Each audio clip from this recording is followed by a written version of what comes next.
Friends, स्वागत है आपका हमारे आज नए पाठ में। यह एक कक्षा 9 की किताब राजस्थान का स्वतंत्रता आंदोलन और शौर्य परंपरा, आप इसे देख सकते हैं अपनी स्क्रीन के ऊपर। आज हमारे पाठ का नाम है अध्याय 2 है, उसका नाम है राजस्थानी क्रांतिकारी। तो इसके बारे में पढ़ेंगे कि राजस्थानी क्रांतिकारियों ने कौन कौन से क्या नाम थे उनके, किस किस जिले से और क्या क्या योगदान दिया उन्होंने। चलो शुरुआत करते हैं बिना टाइम वेस्ट किए हुए। लाइन टू लाइन पढ़ेंगे, पर आप नहीं पढ़े तो सुन लेना, मेरी वीडियो को 2-3 बार देख लेना, आपका पेपर निकल जाएगा आराम से।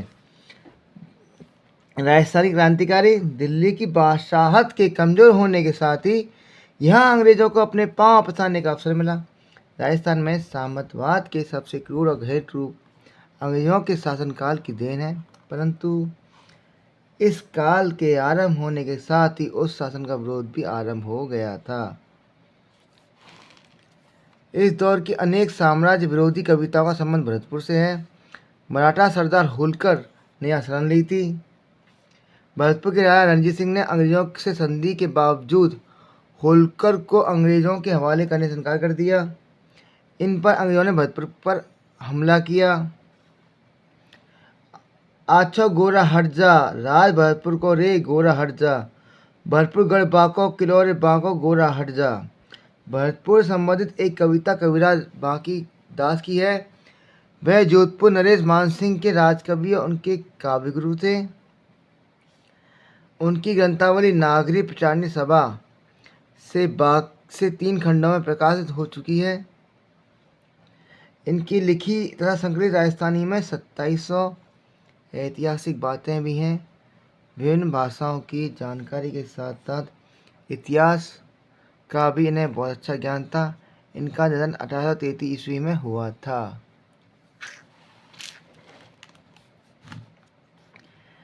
उत्तर विलायत किलकता कानपुर आविया, मम्मोई लंक मद्रास मेला, यलम धुर वहन अंग्रेज बाटन चला, भरतपुर उपरा हुआ मेला।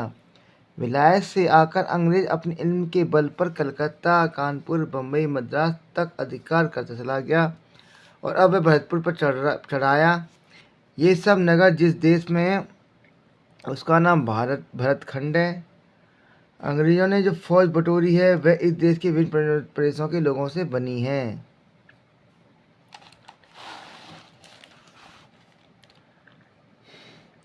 सैन रेजिमेंट असंक पलतड़ा तणे संग, भड़ तिलंक बग किलंग तड़ा मिलिया, अभंग जंग भरतखंड पार का उसर उवे, मार का बजंद्र रे दुरंग मिलिया। कविता में उल्लास का स्वरूप है क्योंकि अंग्रेज आक्रमणकारी विजयी ना हुए थे। गीत की 2 मजेदार पंक्तियां हैं। थया बलहीन लश्कर फिरंगथान रा, चिड़ इनौन रा इलम चलिया। फिरंगिस्तान का लश्कर बलहीन हो गया है। चीन और यूनान से जो इल्म सीखा था वह व्यर्थ हो गया है। भारत के सामंत बिना लड़े ही अपनी भूमि शत्रु को सौंपते जाते हैं। इससे कवि बांकीदास बहुत दुखी थे। इन सामंतों में राजस्थान के सामंत सबसे आगे थे। आयो अंग्रेज मुल्क रे ऊपर आहंस लीधा खेची उड़ा, धनिया मरे ना दधी धरती, धनिया उबो गई धरा। अंग्रेज मुल्क पर चढ़ाया, उसने देश का सत खींच लिया। अब के स्वामियों के कवि प्राण रहते भी धरती उनके हाथ से निकल गई। गीत के अंत में राज्यों के नाम लेकर कवि ने उनके स्वाभिमान को फटकारा है। ये है आपके कविराज बांकीदास जी का फोटो। आगे चलते हैं।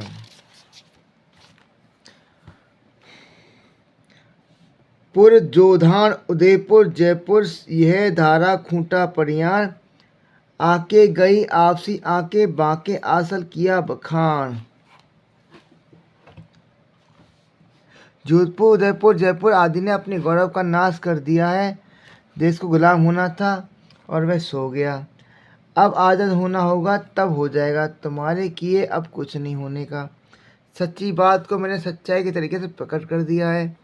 अंग्रेजों से संधि करके गद्दी बचाए रखने वाले सामंत वास्तव में स्वाधीन नहीं है। यह तथ्य कई बाकीदार के सामने स्पष्ट है। आगे स्थिति बदलेगी, यह आशा भी उन्हें है।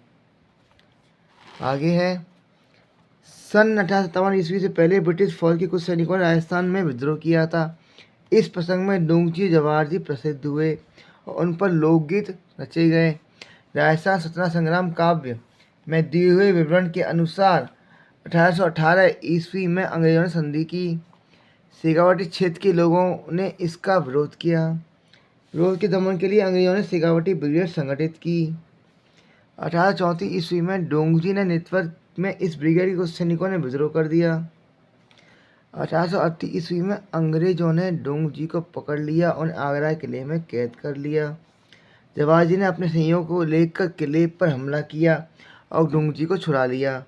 वहां से निकलकर इन्होंने नसीराबाद की छावनी पर हमला किया और अंग्रेजों को खजाना लूट लिया। इससे उनके साहस और शौर्य की गाथा सर्वत्र फैल गई।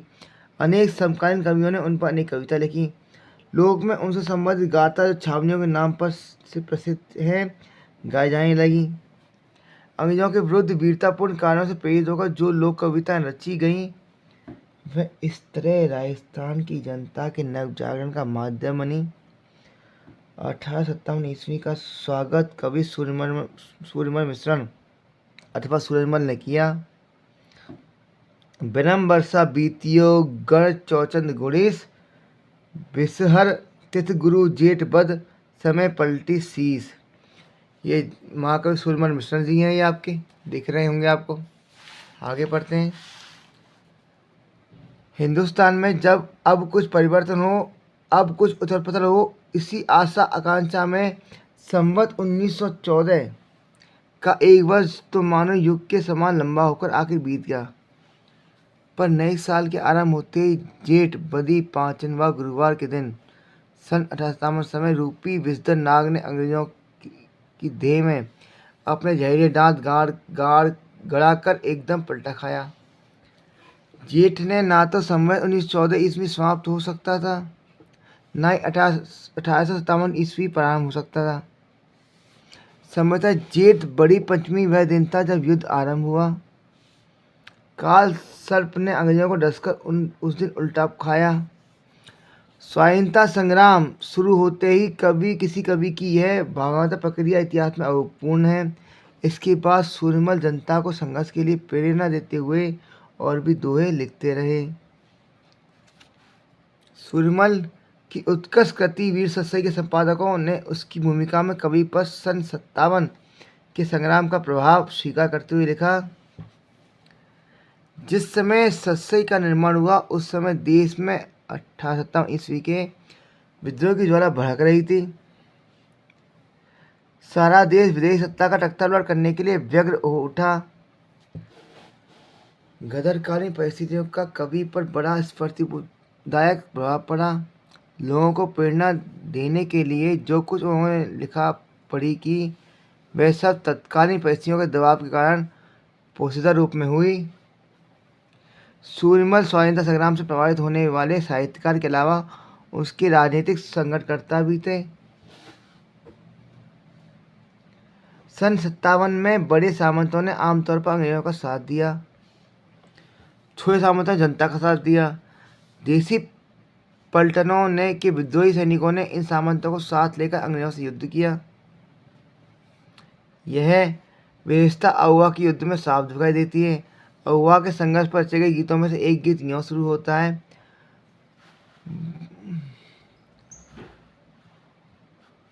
बणियों वाली गोचर माय कालो गो दड़ियों गो, राजा जी रे भेजो तो फिरंगी लड़ियाओ। काली टोपी रो हे ओ काली टोपी रो, फिरंगी फैलाव कीदो ओ काली टोपी रो। अहुआ की धरती पर फिरंगी या धमके हैं। उनको बाहर खदेड़ने के लिए गांव की गोचर में काले सिपाही डटे हुए हैं। फिरंगी का पक्ष लेकर उसके साथ हमारा राजा भी चढ़ाया है। गोरी देह वाला यह फिरंगी निरंतर फैलाव करता जा रहा है। ऐसे ही कवि गिरवरदान थे। उन्होंने अहुआ के युद्ध पर 3 छप्पे लिखे थे। पहली पंक्ति है, बरती 14 बरस पड़े इल बेद अपाए, यहाँ सन 1857 में धरती पर जो उथल पुथल हुई है उसकी वो संकेत है। अंतिम पंक्ति है, आज़ाद हिंद करवा उमंग निडर अव्वा नाथ रे। यहाँ कवि ने बड़ी सूझबूझ से अव्वा के स्थानीय संघर्ष को सारे भारत की आज़ादी की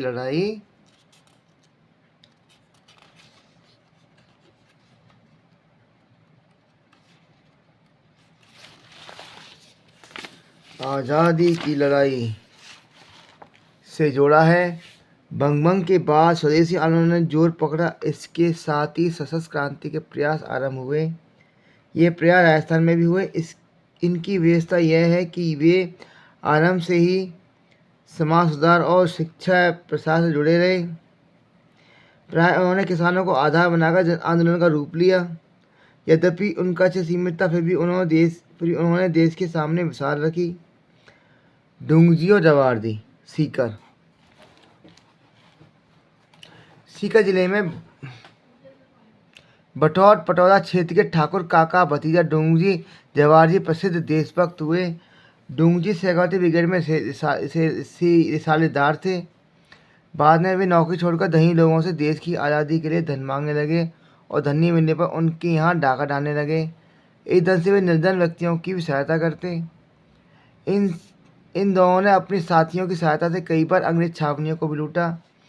डुंगजी के साले भैरव सिंह ने डुंगजी को भोजन पर अपने यहाँ बुलाया और वहाँ अत्यधिक शराब पिलाकर उन्हें पकड़वा दिया। अंग्रेजों ने उन्हें आगरा के दुर्ग में बंद कर दिया। डुंगजी की पत्नी की फटकार से जवाहरजी ने उन्हें छुड़वाने की प्रतिज्ञा ली। कहा जाता है कि लोठोजी जाट और करण मीना अपनी वीरता और बुद्धिमत्ता से डुंगजी को छुड़वा कर लाए।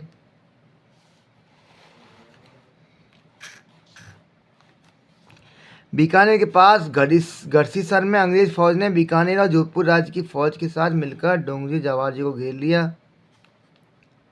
जवाहरजी तो भागकर बीकानेर रियासत के खेरकट्टा स्थान पर पहुंच गए, जहां महाराजा रतन सिंह ने उन्हें प्रेमपूर्वक रखा।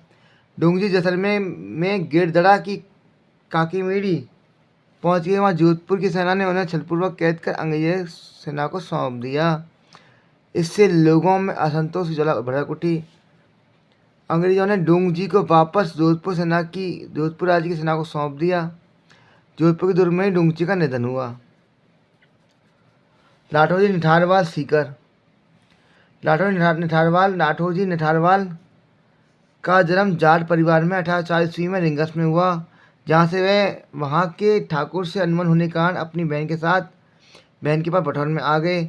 यहाँ इनका संपर्क डुंगजी जवाहरजी से हुआ।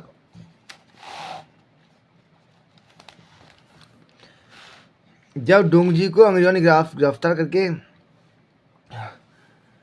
आगरा की जेल में बंद कर दिया तो लोठू ने बालू नाई और साकू लुहार और करण मीना आदि के साथ मिलकर डुंगजी को आगरा से रिहा करवाने की योजना बनाई। अंग्रेजों को चौंका देने के लिए अपने साथियों के साथ एक बारात के रूप में आगरा पहुंचे तथा अदम्य साहस का परिचय देते हुए डुंगजी को रिहा करवा लाए। इसके बाद लोठू जी डुंगजी जवाहरजी के साथ अंग्रेज विरोधी गतिविधियों को अंजाम देते रहे। 1855 में इनकी मृत्यु हो गई। कल पढ़ेंगे मर्चेंट भाटिया बीकानेर के।